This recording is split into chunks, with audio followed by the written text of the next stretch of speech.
Internet, and welcome to the Sounds of Stadia podcast, episode number 51. You're joining me this week once again by my lovely two co-hosts. To my right, your left, the man of techie teachiness, Mr. Tom. Woo! Good start. And below him, the teacher of many pixels, Mr. Richie. I teach them pixels pretty good. He does. He Very well educated pixels. Who doesn't love an educated pixel? And obviously, like I said, Chris, myself, your host. You're joining us this week for some lovely Stadia news. If you are new to the show, this is the Sounds of Stadia podcast, where we bring you all the weekly gaming and Stadia news, and some other things sometimes, condensed down into an hour or so worth of chitter-chatter, where we basically talk stuff about games. We've got a very great episode lineup, a very busy episode lineup this week. We've got the Ubisoft Forward reactions and feedback we got from them. We've got the Xbox news because we have the price and date for one of our competitor consoles dropping as well this week. Some new game announcements and much, much more. But before we get all into that, let's have a look at some housekeeping we've got for you this week. We have the Monster Boy Part 11 of My Journey Continues. I won't go too much into that this week. We know all about this. Same shit, different day. Same shit, different day, indeed. I'm still in the volcano area, but go check that out. It's one hell of a laugh, and I definitely may need some help to get through some further bits, but we'll talk about that soon enough. Oh, yeah. If you are new to the show, obviously don't forget to give us a like down below and a subscribe to the channel, because that keeps you in the loop with extra things and extra content, such as the post show last week where we talked about our favourite Pro Stadia games to date. There's been a hell of a lot of them, gentlemen, and it's ever growing, and no doubt probably next week we'll have next month's announcement. I haven't even managed to play all this month's yet, and then just keeps ticking over, and that's without all the big AAA games that are coming out this week. And a big one from us, a huge one from us, is to keep it locked to the channel so you're kept in the loop with our birthday celebrations. So next week is episode 52 of the podcast, which means we've made a year's worth of content. 52 episodes. That's going to be crazy. And we're going to celebrate by bringing you multiple shows and live streams, content, giveaways, prizes and competitions on Saturday the 26th of September. So keep that in your diaries, get that date scribbled down, wrote in, digitized, however you record things, just on a chalkboard, whichever way you keep it. Because we're basically we want to play with the community, we want to play with you guys out there on some Stadia games. Like I said, some competitions, giveaways. We'll jump in and do some probably trials, Hitman. Well, God knows. There'll be a lot of opportunities for community games and open mic sessions and stuff like that too. But you know, it's a celebration of not just the fact that we've made it through a year, which is incredible to think of in general, especially because it's been 2020. I know, considering it's 2020 as well. But celebrating you survived so far. But just also a celebration of our community as well, and to everybody who obviously is with us at the moment. All we've had like hundreds of you so far as well, every single one of you. And we want to say thank you to you as well for your support. So definitely lock it in Saturday 26th. Yeah, and we'll have probably a more concrete schedule up closer to the time as well, so you can actually see when you're available from your busy lives to stop by and enjoy us. But yeah, massive deep thank you and appreciation from all of us at Sounds of Stadia for sticking with us for this upcoming entire year's worth of content. It's crazy. Another big probably shout we should also do is to our lovely patrons out there. You go extra mile to support us. You write in with your questions every week. You chat with us in the Discord chat, over on Facebook. You comment in the YouTube comments, and it really does mean a lot to us to see that all the hundreds of people who listen to the podcast out there do tune in and just give us your feedback and keep us ticking over. It makes it all worthwhile. So thank you so much as well.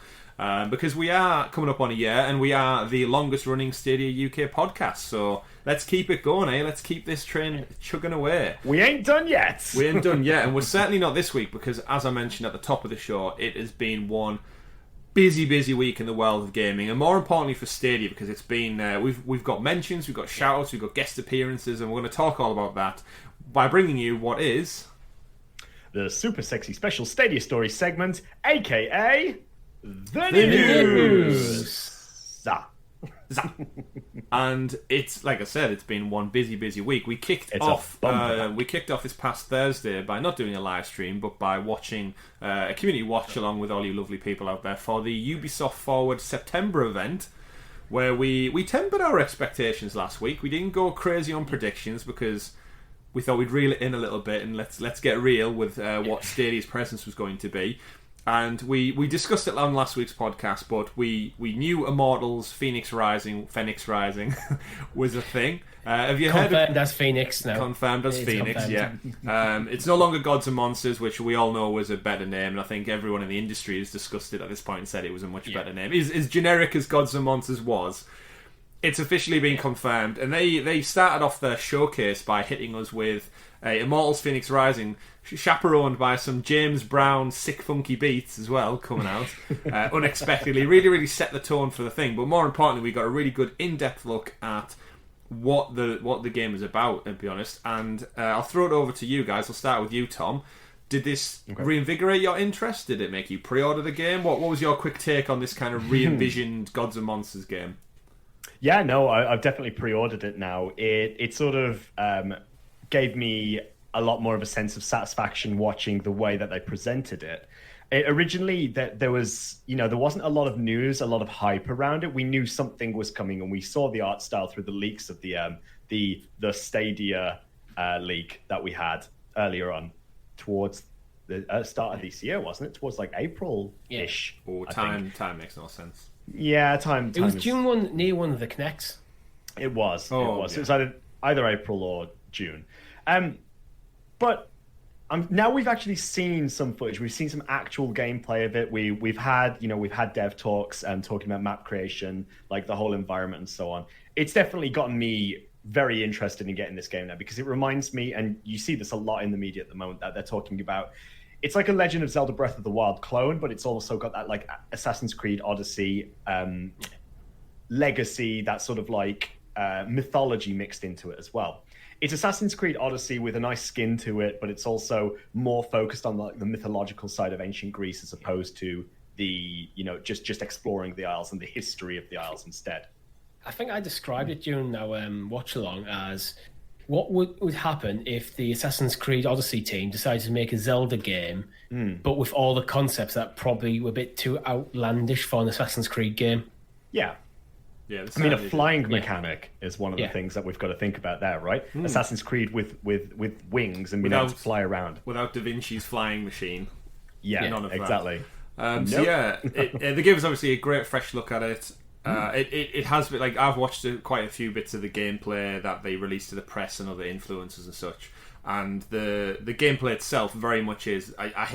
I don't want to keep making those Zelda comparisons, but it's definitely inspired or just copy and pasted from it. But we're going to hear that forever now. I think we have to address that, though. I think that there is definitely a feeling of that inspiration there. So as much as we want to try to steer away from it, I think it's impossible to do that, because it's almost like Legend of Zelda Breath of the Wild has almost created that new sort of open world-esque, there is a survival element to it as well, like with the feed, the hunger and stuff like that. But it's going to be very difficult to steer away from that. I just hope that it does enough different to be seen as its own sort of franchise, as opposed to being too down that alley. I think it does, because it seems to be combining a lot of the combat mechanics from Assassin's Creed. You can see on the overlay, the HUDs, that it looks very much like very inspired by Odyssey. Yeah. Is it running in the same engine as Odyssey? I would have thought so, yeah. Yeah, I'd expect so.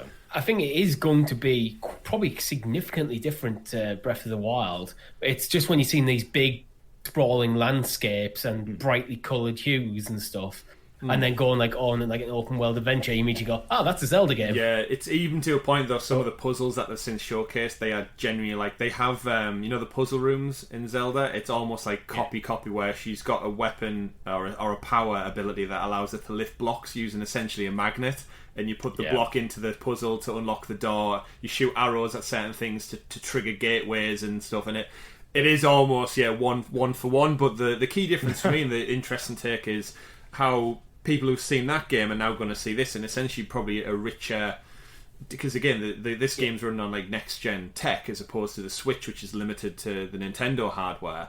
I'm interested to see how fans really take this and go, you know what, they've kind of took Breath of the Wild and they've made it its own thing, hopefully, but it looks gorgeous in so many of the wide shots and such. Beautiful. They're definitely inviting the Breath of the Wild comparisons, because like there's one shot where you see like a forest going up to like some mountains, and there's a castle and it's with like swirling like red and black lighting around it. It's like, it very much looks like Hyrule Castle from Breath of the Wild, right in the center of the map. Yeah, it's like But yeah, But you know what? Inspiration, great things as well. I mean, Zelda got all the Breath of the Wild, got all the Game of the Year nominations for its release year, and what a game it was. It's going to be revered as one of the best. So why not copy or imitate or iterate on it? Why not? It makes sense. It's Game of the Year material.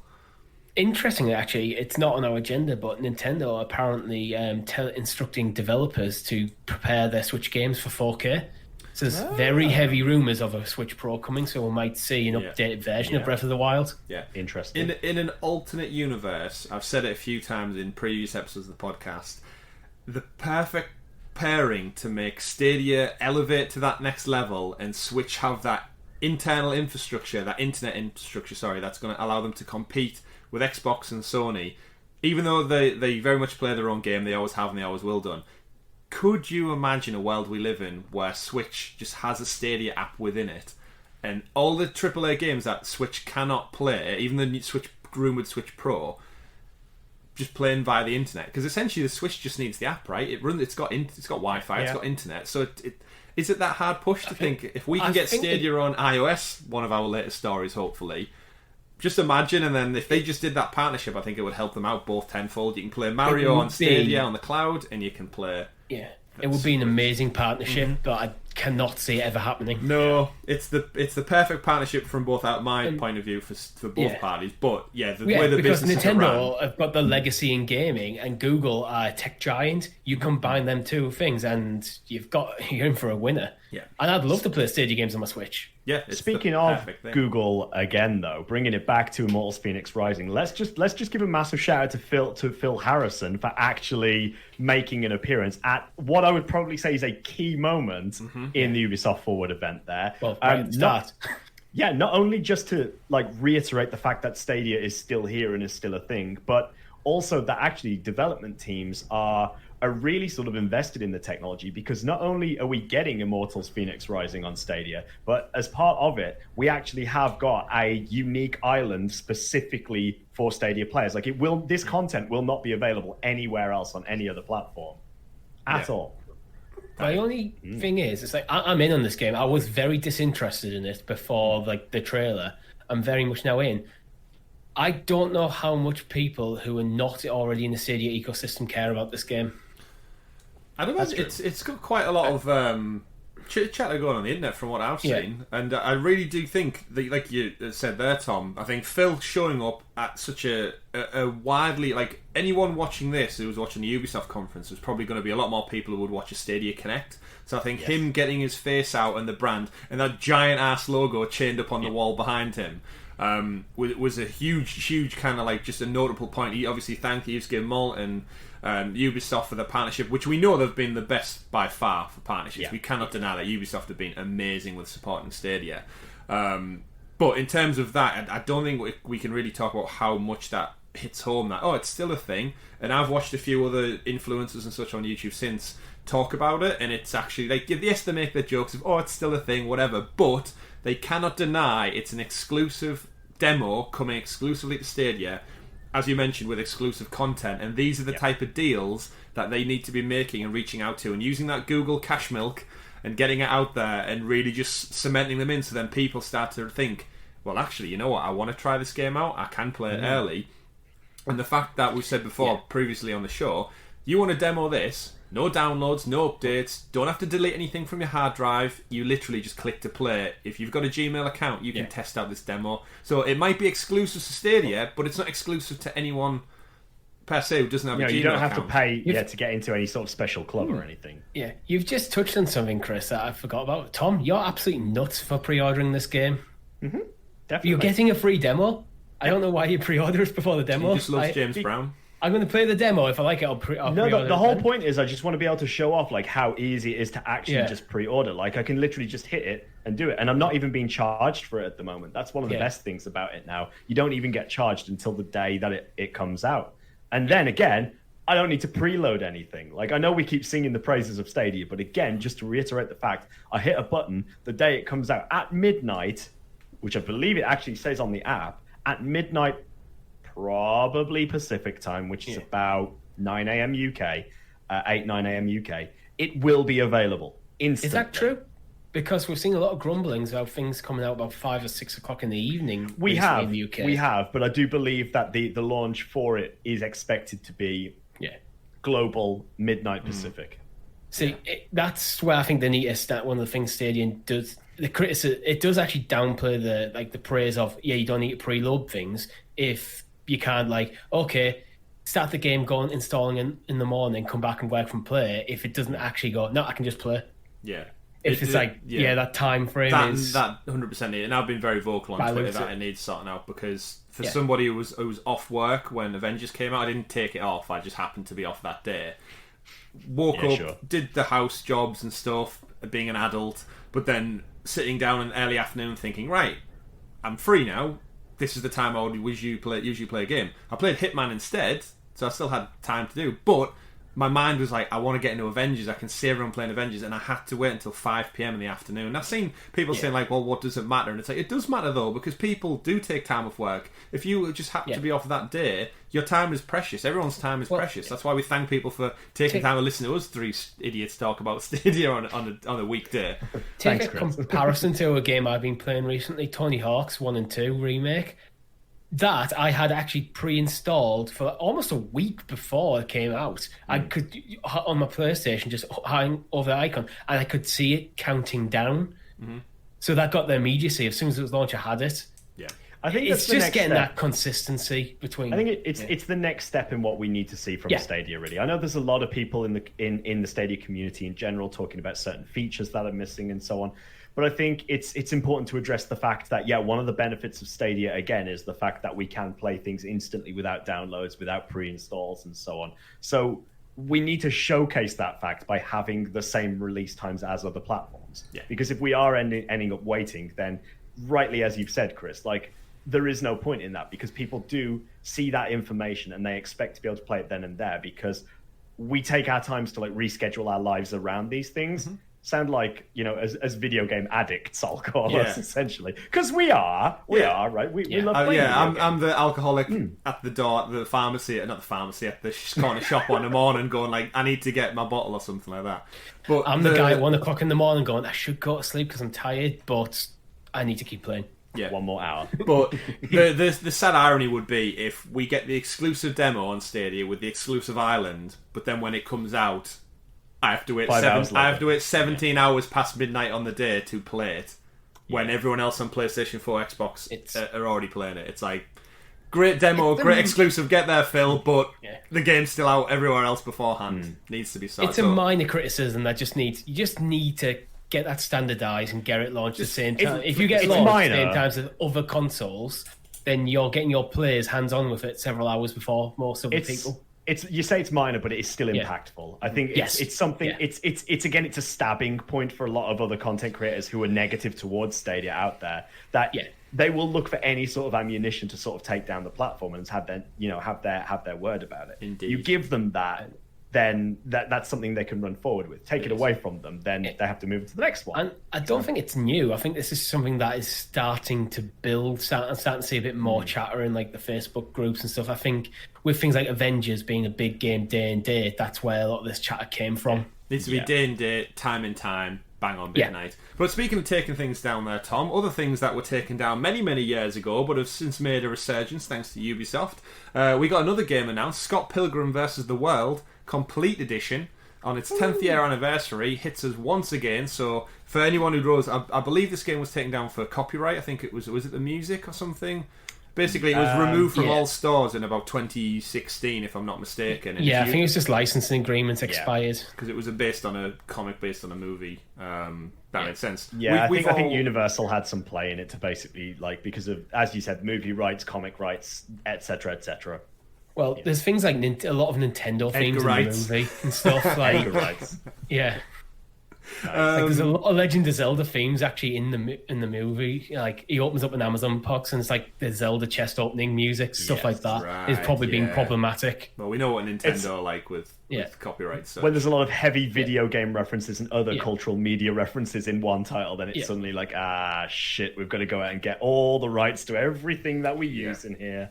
But kudos to Ubisoft for getting their hands on this one and bringing it back, because it is a well-revered game. We've all played it, right? at some point in our lives? I haven't played a lot of it, but I mean, Scott Pilgrim's awesome. So, I mean, it's a huge surprise to see this one announced because we all saw like the little pixelated 10-year cake appear with the candles. I think, what's this? Well, I thought Rayman initially, but then it's not 10 years. 10 years, like 25. No. I could have I couldn't even think of anything else that would fit the bill at that point there. But I didn't even realize this game was Ubisoft. The Scott Pilgrim game was Ubisoft. To be honest, that's how surprised I was by it. Oh, they've done so many games though, Ubisoft, over the years. And you also think about it, like since the movie came out, the movie's based on a series of 6 comics by Brian Lee O'Malley. There is nothing else to it. It is what it is. There is no additional content on top of what it is. But 10 years have gone by. Obviously, there is nothing else to talk about with Scott Pilgrim. So again, it's sort of come out of left field a little bit. Just like, oh, yeah, Scott Pilgrim, here you go. Which for me, I'm really grateful for because again, like you guys, I absolutely love it. It's brilliant. You know what? For the gamer nerd at heart. Excellent. I think it was a perfect game to be in the second announcement slot as well. Because we've just had Immortals Phoenix Rising. It's like, okay, he's a new big new IP, and he's a massive surprise of a cult classic to get you going. It's like your Battletoads announcement or something, isn't it? Really, it drops the only interesting one to this is if you had purchased the game originally way back when on PS3, Xbox 360, you're gonna have to buy the game, unfortunately. Which this isn't forward progression and stuff; it's the complete edition. But obviously, the game was pulled from other digital stores, but if you had it installed on your hard drive and stuff, that's fine. I don't know if they ever did will have done a physical. Actually, say that I don't think I've ever seen this game in a box art. No, I don't think there was ever a physical edition of digital only. So it's like one of those other license games, like Deadpool. You can't get your hands on Deadpool because Activision lost or pulled the license or something, so that went as well. So if you want it physically, wonderful. If you ever want to play a Deadpool game, good luck.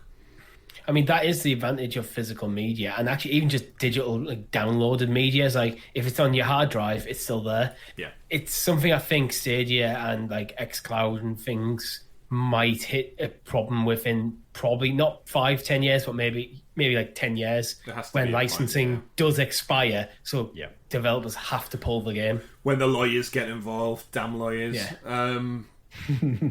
But maybe they'll figure out ways of just it's on your account, but no one else can buy it or something. Yeah. And then next story that moves us on to then is you're saying there, Richie, the perfect second slot was for a kind of to make a comeback. Tom, your long-awaited desires to see the Sands of Time once again, Prince of Persia, getting a remake. Ubisoft, I called on the thing, Ubisoft's first remake. Even though they've done remasters, and this gets back to the conversation with what's the difference between a remake and a remaster. So they've took the original game, they've redone everything well with it. It's had some criticism, I think, rightly so. I'll give you my hot take on it in a second, Chris. Yeah, so they're remaking the game. They've brought Yuri Lowenthal back as well, voice of Spider-Man. Did the voice for the Prince originally, and They've outsourced it to it's a new team in India, I believe, the new Ubisoft team. So they're working on it secretly. They're really passionate about it for the nostalgia and everything. I think I did have this game, Prince of Persia. I think I played through something else, and I think I got stuck on a puzzle. And as like a young teenager back then, I think I just took the game back with the receipt because I couldn't get past a certain part, and that was before guides. Or I just think I lost patience with it and took it back. But I know it's well revered. Yeah. So it gives you a hot take then, Tom. Are we happy and saddened by this? Did you want more? I mean, Prince of Persia: Sands of Time is one of my favourite platforming, puzzling games of quite a generation, really. I played the ever-living shit out of that game. I loved it. Really, really, really enjoyed Prince of Persia. And controversially, I also really enjoyed the Jake Gyllenhaal movie as well. It's just because I'm a Prince of Persia fan. Like I love the series. I was really, really, really excited to actually see that they are actually remaking it. And you are right. It is the first Ubisoft title that is being remade. It's not a remaster. It is a pure remake. We saw video footage during the Forward of the actual motion capture. They had everything was motion captured, everything down to the way that Yuri Lowenthal was holding the dagger as well in his hands. And then they showed us how it transitions from the mocap into the actual game art, and then it looked like a bag of shite.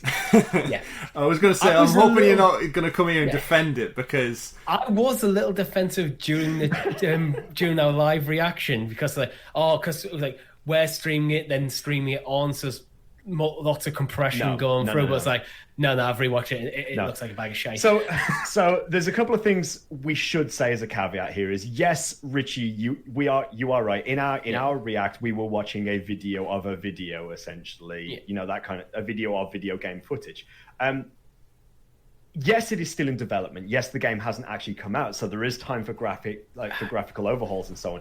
But it looks like it was made in 2013. If you told me this was an early PS3 game, I would go, that's aged okay. Well, this is where the conversation is like remake or remaster. So when they've done a remake, if they just took the PS2 version and moved it up to PS3 quality, did they not realise there's another 2 generations now? That's what a remaster would be. You're taking the assets that already exist and polishing up. A remake will be you're generating the assets from scratch. Look at Final Fantasy VII Remake. Like, how much of a difference is that from PS1 to PS4? This is what goes back to, like, how do you define each one? Because Ubisoft have done the Assassin's Creed remasters of certain games, and I've platinumed the Ezio collection as well, and those games do infinitely look and play better, in my opinion. But for a remake from the ground up, it should look a damn sight better than this, right?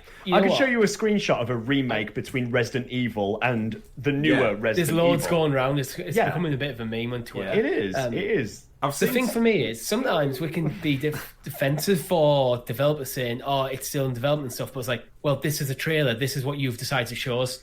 Yeah. This isn't a leak. This is an actual trailer that January 21st. All right, so but even less time. So this is what your development team, your marketing team went, this is what we're going to publish. If this is a standard of your game right now, that's what you want to publish and try and sell the game on. Yeah. I think they've already have they given up on the game? I don't think they've given up on it. I do think that, again, I don't want to jump to their defense here, but we do have to give, some comeuppances to basically say, like, look, it is a new studio that Ubisoft have taken on, essentially, or a new studio that they've founded. Yes, okay, it is not as graphically impressive as you would expect to see, but, I'm hoping that isn't the final product, because in the back of my mind, I have an idea of Ubisoft, and it's not always the best opinion, the best thought when I think about Ubisoft. And sometimes I do think they cut corners on certain things. And with the Sands of Time remake, I feel like they're cutting corners graphically, and that is not a good thing to do, considering we're just about to move from one generation to the next. Ubisoft used to do that a lot, but they got banned heavily during the Assassin's Creed Syndicate and Unity era, and they changed their practices a lot and basically won back people's opinion. But I don't know. It's that old habits when you see a trailer and they go, if I was putting together this presentation, I'd be sending that trailer back going, that's not ready. Well, it's interesting because I always think Ubisoft have been amazing at getting the environments right. We've seen that in many games, from San Francisco and Watch Dogs 2 to Ancient Greece and Assassin's Creed Odyssey. They have the landscapes and architecture nailed, but sometimes when it does come to the characters, I don't think they necessarily have the facial animation down, because they do things on such a large scale, and there's so many studios that help out. If you ever start up a Ubisoft game, you get a list of about 5 studios that all helped out in the making of the game, because it's globally cross-pollinated across so many divisions. And when it comes to it, some of the scenes looked really good with, like, the lighting and the rooms and the sand and everything like that. But then there's that scene with I think it's the princess or something, or the woman in it, and her eye, like, under her eyes, it literally looks like you've took a cartoon from like 1998 or something and just moved it over, and there's no detail on her face other than like these glaring eyes, and it's like, whoa, that is rough. Again, sorry to jump in here, but I do wonder whether they're looking for a certain aesthetic with the Prince of Persia series as well, because I know it's not the kind of franchise that I would expect to see being completely like high-res 4K textures, looking like The Last of Us 2. That's not the kind of game that I expect Prince of Persia to look like. I think if they do decide to go down the sort of slightly cartoony-esque, let's say, like Fortnite-esque, Crater-esque. Like, I don't want it to. But if that's the way they want to take the thing is, you talk about Fortnite, this art style's cartoony and simplistic, and I'm being quite vocal, I don't like it. Yeah. But the textures are actually good. This is the textures are actually bad. Yeah. I'm not the biggest graphics guy. I can play a game with okay graphics, but I'm watching this trailer, I think the graphics would be like, it put me off playing it. Like, it'd be just the standout as being bad, and I'd find that distracting. Yeah, but it's got a few more months to stay in the oven, and if you are still with us tuning in and watching this, strap in, because it's probably going to be quite a long episode, this one, because we've got a bumper week. We're still talking about the Ubisoft Forward, because there was a lot of stuff, and I think interesting caveat to the Sands of Time remake, it's not coming, they didn't announce it for next gen. They did say it's only PS4 and Xbox One, so it's not coming. It wasn't listed for Stadia, as a lot of games were at the conference, but it also wasn't listed for PS5 or Xbox Series X and S. So is that what's holding it back as well? Like, are they not they're not even pushing it to next gen because it's running on a PS3 at the moment? Is that the takeaway from it? But this is kind of what I said, like, I've kind of just almost given up on it a little bit. It's like, they're bringing it out for current gen after next gen's already released on a trailer that it looks like early PS3 graphics. Yeah, it's an interesting one.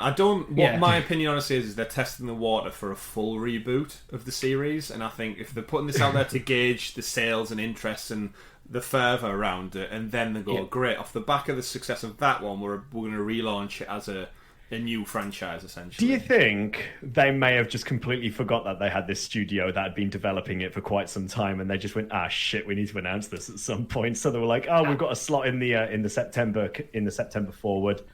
Let's just get it done with. As Richie said, let's just get it out. Let's get it out.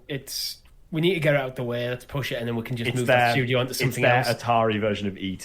Yeah, that old. Maybe they have done the research and they've got, okay, well, it is a beloved franchise. We don't think it's going to sell what we need it to put any more money into this game. Yeah. So let's just launch it, recoup what we can, and move the studio onto the next thing.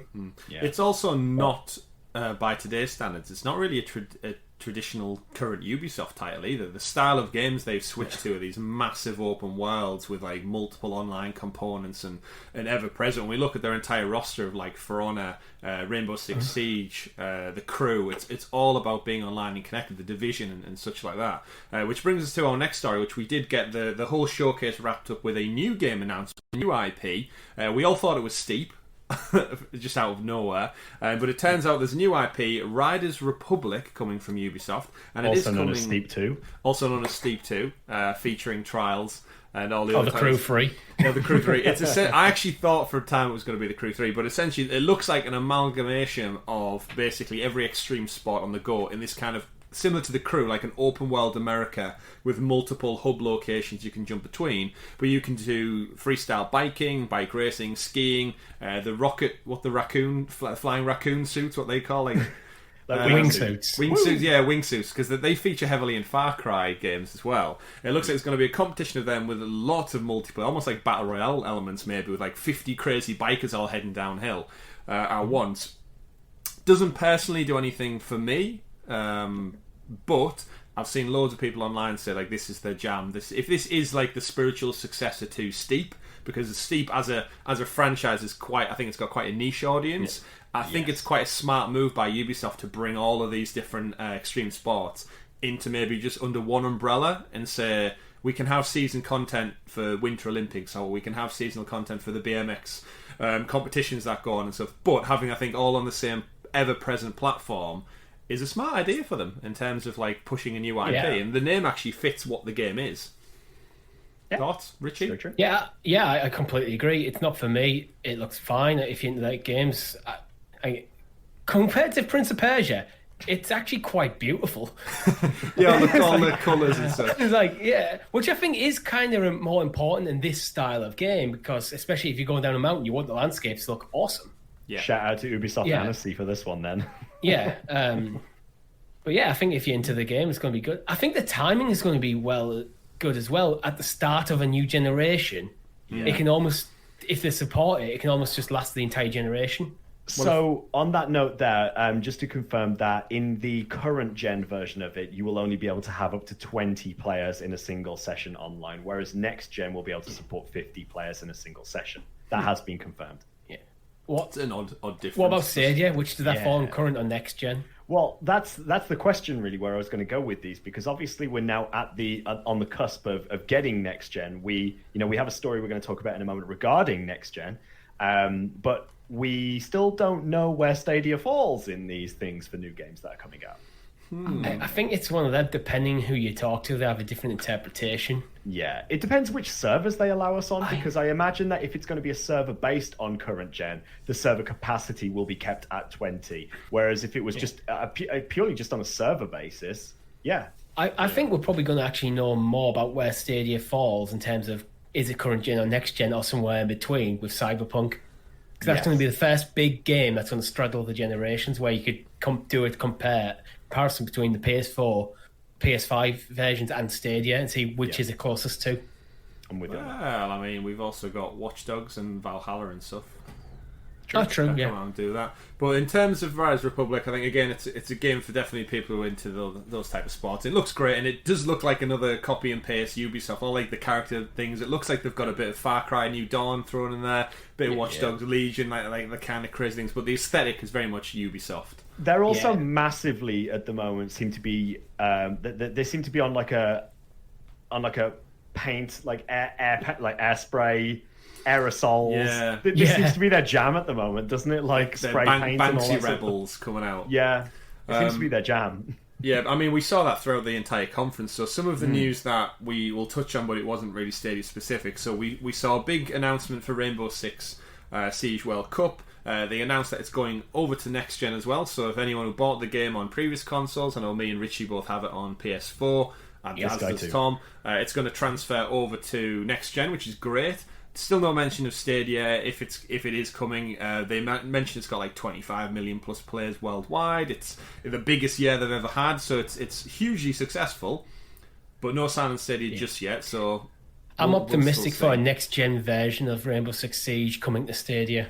I think that's the most likely out of it at the moment. Yeah. We also another horrible tease of Sam Fisher coming in Rainbow Six Siege to the Operation Shadow Legacy drop, which went live. Closer. I think there. It's getting closer. So he's still he's just not getting his own game. I actually thought it was a bit disappointing to see them end the conference with Riders Republic instead of a Splinter Cell tease, like the genuine thing. But we did also the tease hear is so easy. If just at the end is just him pulling down his goggles, and that's it. Yeah, but we still have to wait. We did find out, interestingly enough, through Watch Dogs Legion, the kind of focus they put on that. Stormzy's in it. Thanks for the copyright strike. Story. That's thanks for the copyright strike on that one, Stormzy. It wasn't a strike. Yeah, well, we both got a message for doing basically his whole song in digital format. I'm sure loads of people checked out if they went into that type of music. But more importantly, that was followed up with a special reveal of one Aidan Pearce returning from the original Watch Dogs game, up there himself, Aidan Pearce. Cool. Hopefully he's going to have a bit more personality this time, and he's going to be able to do a few more unique things that make him really own the game. That comes with exclusive storyline. We didn't see anything from, I think, which we didn't expect anyway, but in our predictions we had Rayman we were expecting to see for his 25th anniversary. Nothing from there, nothing on that front, unfortunately. We didn't hear anything from Rainbow Six Quarantine, even though that game would probably be imminently due out. Where it's at, who knows? We didn't hear anything about Uplay Plus, funnily enough. No. Even though that's their big, like, you would have thought they'd want to focus on and all these games you've seen today, you could play on Uplay Plus. Nothing of that, no mention of that. On Stadia now. Not Stadia, which we didn't expect anyway. And obviously Skull and Bones is quite as well. But aside from all that, Assassin's Creed Valhalla, separate from the show, actually, we should point out, was brought forward in time. So the 19th of November, which was its original release, it was brought forward to the 10th of November, which is a very, very important date, which moves us on to our next story of the week, aside from the Ubisoft Forward. We got some competition news. So as I mentioned at the top of the show, the Xbox ship has steered itself, or I should say the Xbox ship had a bit of a leak this week, which forced their hand with their reveal, and we now know the release date and the price for both the Xbox Series X and the Xbox Series S, which I'm going to try my absolute hardest not to get mixed up throughout talking about it, revealed to the world via some very short, simple, straight to the point tweets, and I think it surprised a lot of people. So for anyone listening out there, watching out there, we've got our two points of entry to the next gen series of Xbox, and we've got the Series S coming in at a cheap price of £249, €299 and dollars, or the Series X, which is the top end of the spectrum, which is £449 or $449 or euros. Different ends of the spectrum there. They're covering both bases, in my opinion. And more importantly, I think the thing we wanted to focus on with Stadia, with it being high competition, is the pricing. I think that's something that we've been massive advocates about, the entry point into gaming, and this is the reveal of next gen, gentlemen. It comes also, they're doing it on a payment plan, which we'll talk about a bit more, but just to get your initial first thoughts on the pricing strategy, having the two boxes, and will you be picking one up, I guess is the question. Tom, what do you think? What do you first? The S is extremely cheap, in my opinion, for a console. And if we want to talk about the monthly plan in a bit, I'll hold my thoughts a little bit longer on that, but I have a lot to say about that. I won't spend too much time talking about it, but I could go on for quite a while. I've got some actual interesting numbers to go through on that one. All right. So in terms of the actual reveal themselves, what do we think of $299 as an entry point? Or $249? $249. I think it's incredibly well priced for a new gen gen console. Honestly, the X coming at £449, that's still quite well priced. Yeah, absolutely. Like, have you actually seen the size of this thing as well? By the way, the S is about half the size of your PS4. Like literally half the size of the PS4. Yeah. In terms of its overall size, it's the size of a graphics card in a computer. It's so small. Did anyone see over the weekend Phil Spencer actually had it on his shelf during one of his virtual presentations back in July, and it was that small and did not look like a console. Nobody even knew or clocked it. Well, Easter egg. If you think about it, have you seen have you ever seen like a size comparison between like an SSD and a hard drive? Mm-hmm. SSDs are tiny. They're literally like that big compared to hard drive, which might be like that. For audio listeners, so that's going to save you. Sorry, a big comparison and a small comparison. They quite just Google a size comparison. There'll be loads out there, but you'll save a lot of space in that, and that'll actually be probably better for thermals as well. Yeah.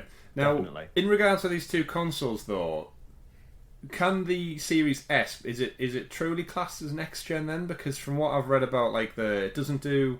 It depends what you define next gen as, but is the Series S that much of a step up from the Xbox One or PS4 Pro? Is it far enough on that? Yes, we know it's going to play all the games because I believe the S has a 500 gigabyte hard drive, SSD inside it. Sorry, which is what I should say there. So it's almost like another 0.5 iteration. Isn't it? It's not truly.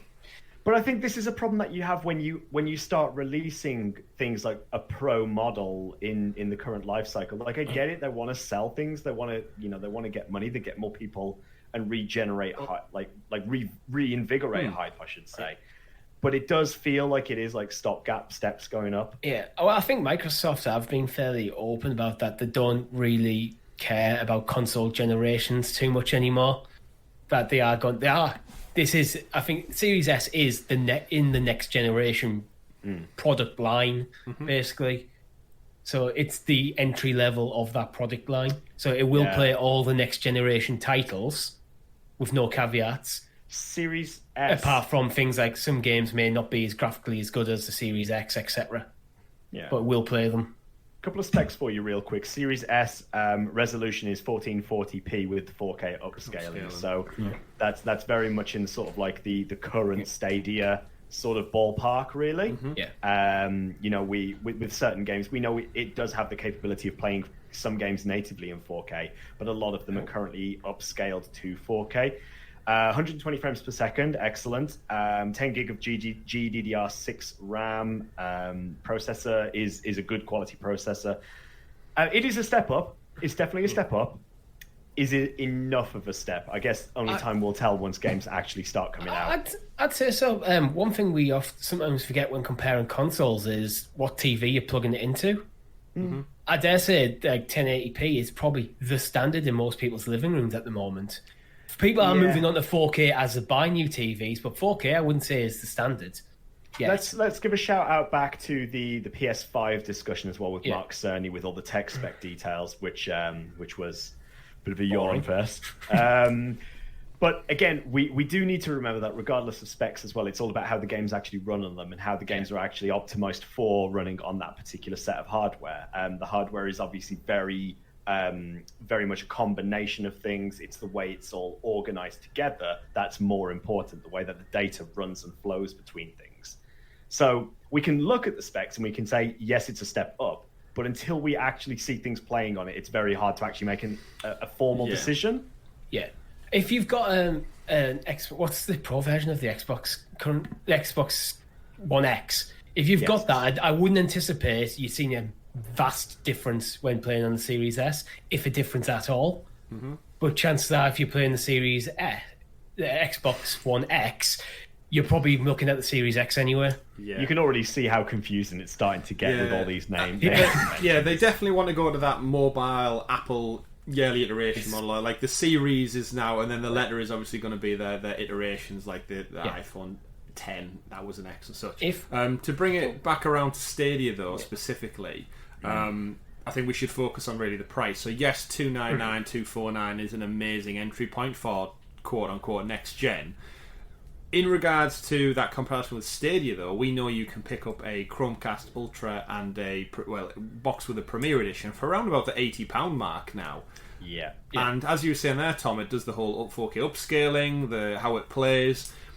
It's got the SSD hard drive there for 512 isn't that much by modern game standards. Something like any big game title, I think Avengers clocked in just short of 100 gig with its day one patch included. So you're talking probably, once you take out the internal workings and the software that Microsoft put in there to start with, you're probably looking at maybe 4 to 5 big title games you can have at any given time. And then you're still going to have to install them and there's no disc as well, because that is a digital-only version. So it's cut corners on a few things. But again, I think we should stay true to what we talk about here, which is the entry-level value for Stadia. And I think at £80, whatever it's coming in at the moment for the Premier Edition, it can't be understated that we all thought the Series S was going to be a dongle, right? That was going to be their entry-level to like xCloud and stuff.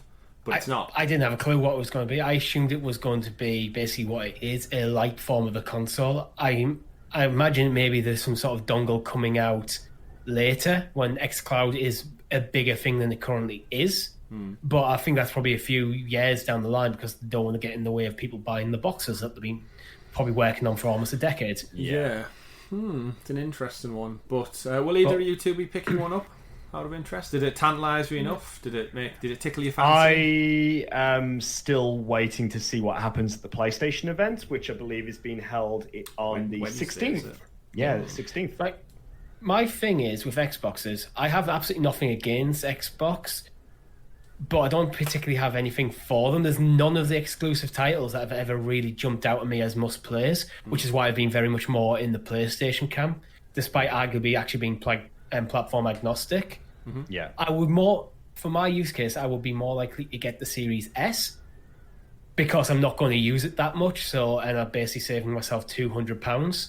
Yeah. Can we pivot at this point and talk about the Xbox All Access as well? Because I think that is actually a fundamentally different discussion point to have when considering Stadia, because To give a little bit of information, the Xbox All Access Pass basically gives you the console and Game Pass Ultimate with no interest added on top of it at a fixed monthly fee.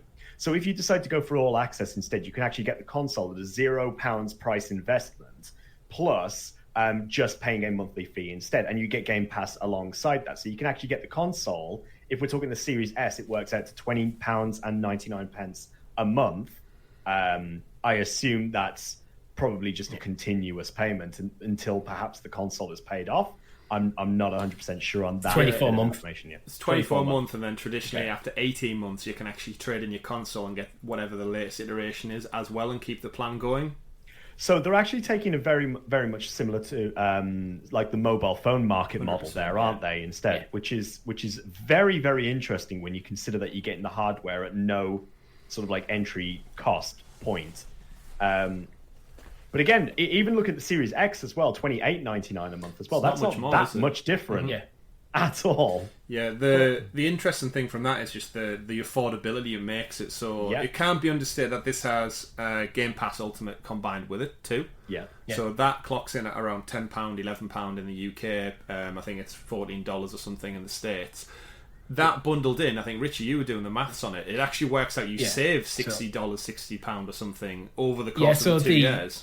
So the maths I have is actually taken from a Windows Central article, and it's all in dollars, so sorry to our UK audience. But the Series S is like $299.99. For 24 months of Xbox Game Pass Ultimate, and bear in mind that's Xbox games with gold, it's Xbox Game Pass, and it's EA Play now.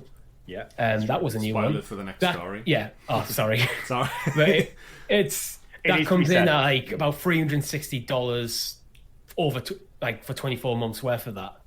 So a total of like, if you bought them separately, would be about $660. So you're saving yourself $60. Yeah. Now, the big thing with all that, though, then, is we talk about subscription models, and I guarantee you, especially with the way the world is right now, asking for like the $449 up front, or the $500 or whatever it is for the consoles outright, and then having to buy games on top of that, where we know a lot of next-gen games are coming in at $70, £60 instead. Gaming's an expensive hobby, we've always said that, whereas now this option, if you were to compare it, so if you were to play Stadia, yes, you'd have a cheaper entry point at the £80, £90, £100, whatever it is for the Premier Edition, then your Pro subscription on top of that. The difference, the comparison thing that needs to be made with this now is for what is it, around £20.99 a month for just over £10 more. With Xbox, you get Game Pass Ultimate, which gives you all their exclusives, day one, day and date. So Sea of Thieves, Crackdown, Halo, Gears of War. You get all of those day and date on release, plus all the extra third-party deals. As you mentioned there, Richie, we might as well fold that story in now. EA Play, which is EA's version of that, is now included. So that's all the big sports titles, Jedi, Fallen Order, all those type of games that EA bring, included as well, for just £10 or more than Stadia Pro. So the value is really, yes, the entry level's less, but with Xbox you're now getting the console, the controller, 2 years of all of these amazing games for just a little bit more, and it's a well-known brand. So then it's like, where does the argument fall into? And this is where I think Stadia need to make some kind of move. What I think would be interesting is, like this, take the Series S, for example, for basically £21 a month. If you are the sort of gamer who, every year, you just buy the new FIFA, it's very casual. £21 a month, and you get the new FIFA every year over the next 2 years. That's awesome, and your next generation console. Yeah, I do think though that EA on top of Play, other stuff. Without saying that, Richie, the EA Play, it is the EA Play base level you get included, not the Premier Edition. I did check, and FIFA 20 is currently on. That's what I'm saying. Version. So you get the older games, but when FIFA 21 would come out, I believe you get early access to it if you buy it, but it's not like day and day included in the EA Play thing. So you get discount off new releases, but until they add FIFA 21 into their like EA Play like library. So it's not as good as you maybe think off the bat and think, oh, I get Madden, I get FIFA, I get all these games. You actually, for the new releases, you do have to wait for them to drop onto it. But there's still a wealth of titles there. All the Battlefield games, I believe, are on there, and all the other things, Plants vs Zombies, Warfare. If you go on the EA's website and just go on the Play and just Xbox games, FIFA 21 is prominently featured. I think that's the early access to it, like the 10 days. Is it? Played early or something, yeah. I get another one to watch, I suppose. Yeah. Another one to watch. It'll always evolve. But in terms of value and big titles and big names, already that does kind of make Stadia look a bit like, oh, so I could pay Pro for a tenner. It does. However, there are things moving behind the scenes with Google. As of earlier today, ChromeUnbox.com have reported that Google's new Chromecast has a new name and a solidified low price. Now, the new Chromecast device is expected to be priced at a lower point than the Ultra when it comes out. But it is meant to feature Android TV, so you get the remote with it as well. Now, for those of you who have looked through the APK stuff from way back when, Android TV is expected to be getting Stadia integrated as part of that service now. As well as that, Android TV obviously allows you to download apps from the Google Play Store as well, including Game Pass, right? Including Xbox Game Pass. So what we could have, essentially, is Google could also be then providing a new device that would allow you to have access to not only Stadia, but also Game Pass, of which you could just pay the monthly pass for Ultimate, the monthly fee for Ultimate, to get Stadia and Ultimate at, once again, a lower price point than going in for something like the All Access Pass instead. Again, this is just speculation at the moment, but we'll have to see what actually happens there. But if we do get a device that can play Stadia and can play Xbox Game Pass games through the xCloud, we could essentially be onto, again, another bit of competition here of sort of like bringing that price point even lower down. It's just crazy. It's just crazy at the moment. It's getting very complicated. Do you remember the days when you just buy the box, you put the thing in the box, and then you play the game, and that was it? That was all there was to gaming. It worked. You buy a thing, you get a cartridge. Yeah, and now you're weighing up different product plans from multiple companies to play the same game. Now it's teaching kids to be good at finance. Yeah. Well, someone needs to, right, Tom? Someone needs to. That, lads. But how am I going to spend my pocket to buy a game? I do think with all this, though, there are a few facts that we do need to look at. And yes, the biggest one for me is this: as much as this payment plan, if you're looking for an entry into the Xbox world, is great, it is subject to you passing a credit check with a third-party creditor. So, unfortunately, when everyone turns of the legal age to get a contract on finance, 18 in the UK, you don't always have the best of credit, unfortunately. So £25 a month, some of you may have experienced it yourself out there, trying to get a mobile phone contract as soon as you turn 18 is never a guarantee. Usually you still need your parents to get it in their name for the first couple of years until you build up your credit as an adult with credit cards and whatever. I can see there also being disappointment of people going in with the intention of signing up to this ultimate, complete all-access plan and then leaving with nothing because they failed the credit check. And that's the harsh reality of it. Yes, it's a great deal, 0% APR and stuff, but that doesn't guarantee you're going to leave with it. The other thing to that, with bad credit as well. Of course, yeah, and there's the risk of if you miss a payment, what are the repercussions of that? Are the debt collectors coming around? They're going to come and take your Xbox and your TV and everything else to pay off your debt that builds up. Like, there's going to be a lot of small print which you will have to look out for. I always believe if you can afford it outright, you are better buying it outright, even at 0% APR. However, the other thing we should probably talk about with the Series S and how it does compare to Stadia is still, with this being a digital-only edition, and we've mentioned about the hard drive being so small, Stadia still has the win over that. If I plug that game in, I still have to download the 90 gig Avengers file from the internet. So if you've got poor internet, you could be waiting hours to play that. At 500 gigs, if games are coming in around close to the 100 mark, you're looking 5 to probably 8 games on your hard drive, and that's it. If that, exactly. Maybe a few indie games thrown in the mix. But then, so there's also the download aspect.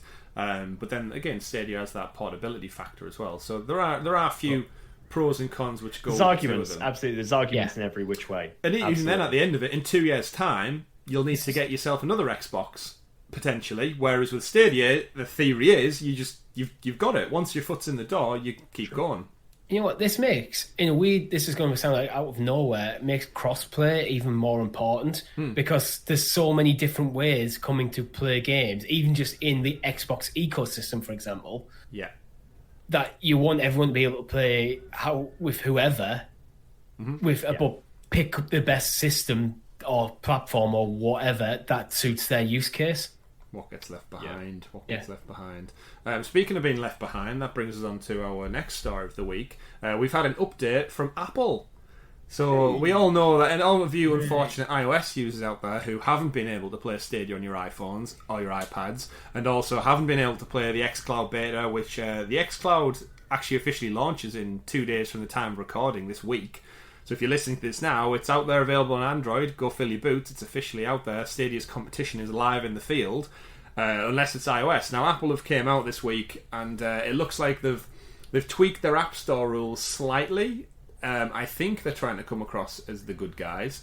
But essentially, they've changed their rules so you are allowed the streaming services on their App Store with the tiny little granular detail that the games need to be regulated and checked and individually represented on the store themselves. So to give you an example of that, it would be if you wanted to play Orcs Must Die on Stadia via your iPhone, you would need to go to the App Store. Stadia would need to get Orcs Must Die 3 certified, verified, checked and reviewed for official representation, separately from all the other games in the whole console platform, on the App Store to buy through Apple Direct, which then would divert you to the Stadia app, which you would probably need to download as well. This isn't an answer, really, is it? It's just no, it's not. It's stupid. So even with xCloud, you need all the 100+ games on xCloud and Game Pass need to be certified individually for iOS. What they've done is they've reviewed some lines in the policy that don't make sense, where it's pretty much going, no, you can't do streaming services. It doesn't make sense to be allowing for like Netflix, but not for gaming. But they still just going, no, you cannot install another storefront onto your Apple device. Yeah, it's just not feasible, right? Like no, the logistics required to get these games individually certified, just to go on the App Store, and then imagine trying to explain to a consumer that, oh, there's Orcs Must Die. Oh, didn't know that was on iOS. Buy. They pay Apple the whatever money, and then it tells them they have to download the Stadia app to stream it.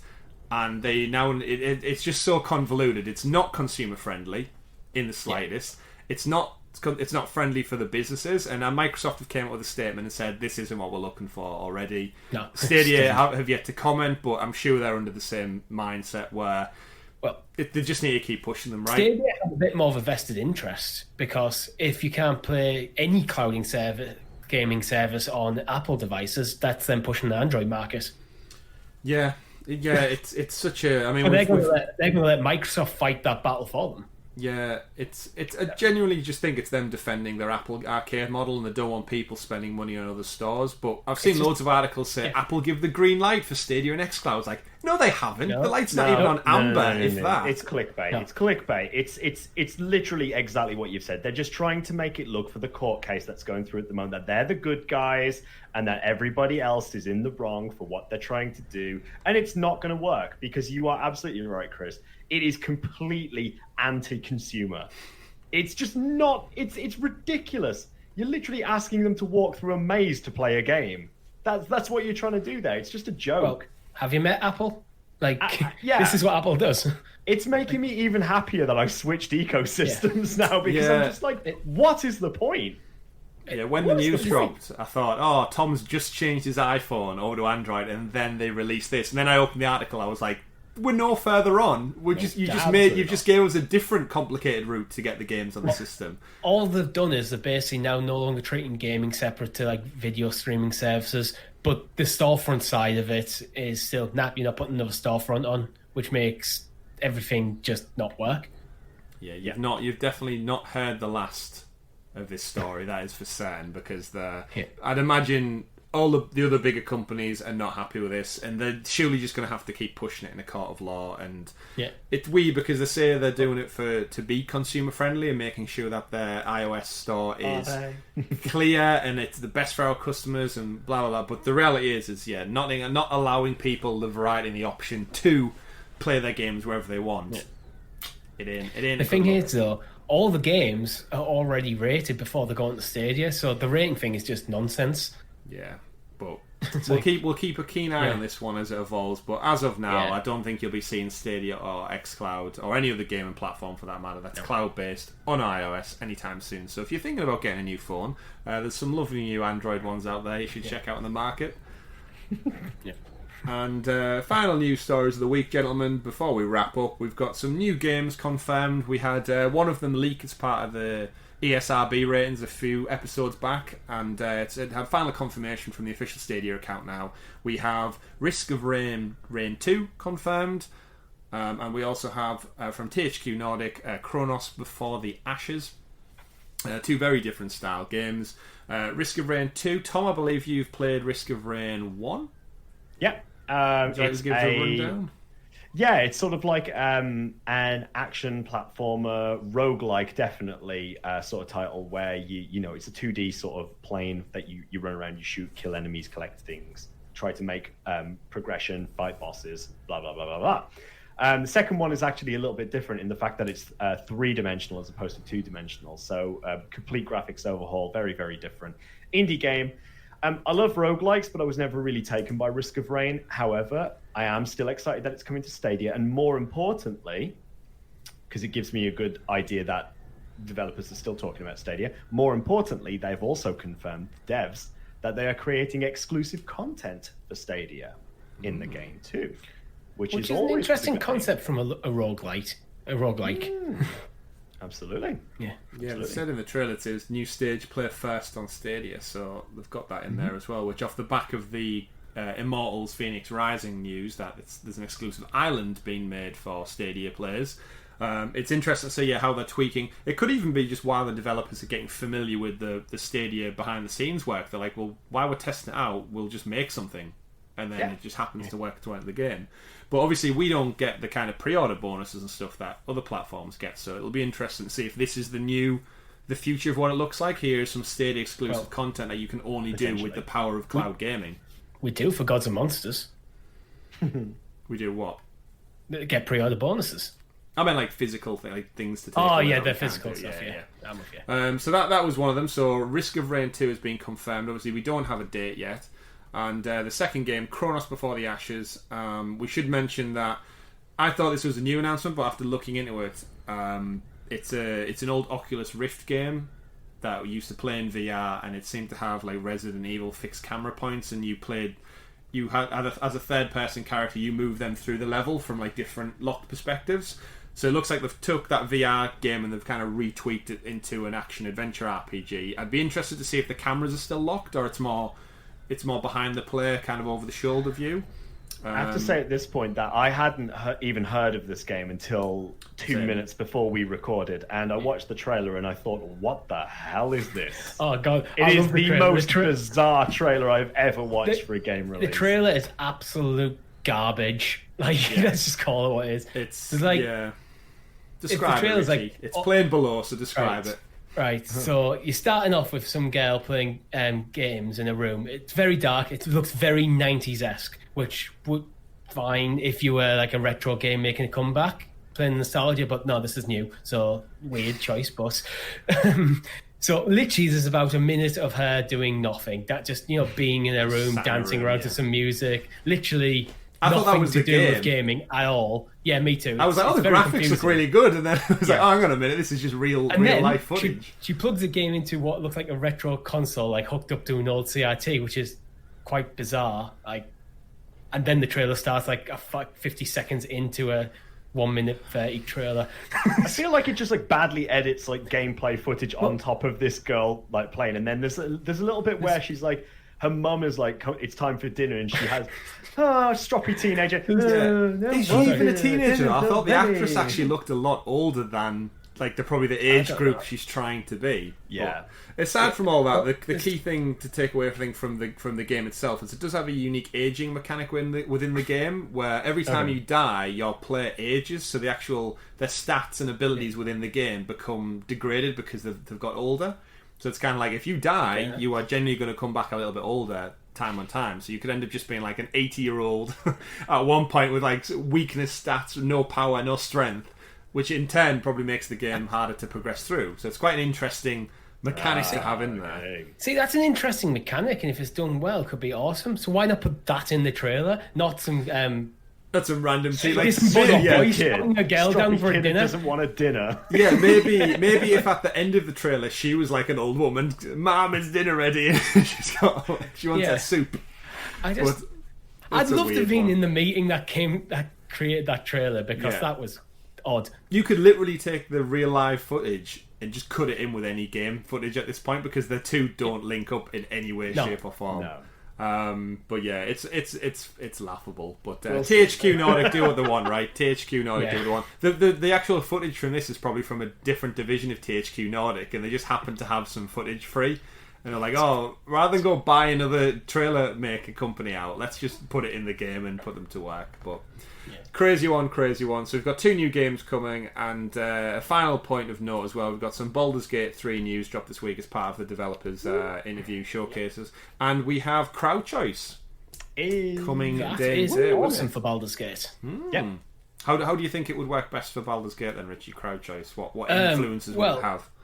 Well, Baldur's Gate is very much story based, and there's key decisions you'll make. I've only played 1, 2. I didn't actually play Siege of Dragonspear. I have it, but there's key decisions you make in terms of, especially in 2, on things like your morality of your character, which means you can lose party members or even actually get different endings. Go down like it's your very Dungeons & Dragons lawful good, chaotic evil style, and even things like character creation, crowd choice. If you're playing this on stream, you basically could engage with your audience to build your effectively. This is the character we're going to play together. It'd be interesting to see how they do it in terms of like your party or your characters' interactions with other players and allowing or interactions with NPCs, I should say, and or like a pivotal story plot points and allowing chat to make the decisions for you. That's the kind of stuff we need. It's the kind of stuff we need. Definitely interesting. Obviously, we do get that in about 2 weeks' time, end of the month, 2 weeks, for September. So exciting stuff finally come. We get to see what Davy Jones is up to and all his crazy octopus crew. And then exactly, and then by the end of the month, we should also point out as just one final note as well. We did a post-show episode about missing in action Stadia games, and I've seen some fervour over on Twitter about where the hell Madden 21 is this past week, because obviously it's now out on other platforms. Everyone, you're just going to have to add it to the list. Add it in there with Jedi Fallen Order, SpongeBob, Destroy All Humans, because these games are now out everywhere else announced. And the final thing of note is Dead by Daylight. We were told it was coming in September with crowd choice, we presume. We've got 2 weeks left of the month. Gents, when do you think we'll see this? In the next 2 weeks. You think it's going to be this week's stealth drop? I think it's going to drop on Thursday. Yeah, I think it's Wednesday, Thursday. I think it's going to be... We've had this sort of like... The last couple of months, we've had these sort of like pro games at the start of the month, and then a pro game in the middle of the month. I think that's this month. I think it's going to come this month. This week. We hope it's going to come this month. Do we know this month? Is it confirmed to be a pro game, or is that just speculation? No. But I think it'll it's a pro game this week. It'd be nice. I feel like they would announce game, it no as a DLC. pro game. Yeah, I think they would have announced it as a pro game at the start of the month. So remember, we got 5-6 games this month, right? Still, yeah, we did. Even though I'm pretty sure I also said it would be a stealth drop pro game midweek. I think a few episodes back, so I won't say too much on that one. But that brings us to an end of this week's news stories. It's been a busy one. Obviously, we've covered off all the Ubisoft Connect forwards. Damn it! Why do I keep saying? But we probably should be due another Stadia Connect soon, right? We were promised one. I mean, it's nearly Stadia's 1 year anniversary. And we're coming up. Yeah, I'd to expect October. it. Either on the anniversary or the run up to it. It's got to be something next week. Something's got to be. Something's got to be due. But as we speak of next week, as I mentioned at the top of the show, don't forget to join us next week for episode 52, our 1 year content and the celebration that will follow. Thank you everyone for dropping by this week for the Sounds of Stadia podcast, where we've talked about quite a lot of stuff. All the Stadia stuff as well. Don't forget, as always, to like and subscribe to the video and the channel so you are kept in the loop with all the upcoming news stories and live streams that we bring you. We've got another live stream this Thursday. Don't really know what it is yet. Maybe Avengers, probably some more Avengers, I would guess. And all the celebratory stuff to come as well. But thank you very much for tuning in. Hope you all have a great week of gaming. My name's been Chris. I've been Tom. I've been Richie. We've been Sounds of Stadia, everyone. Thank you very much for watching. Goodbye. Bye-bye.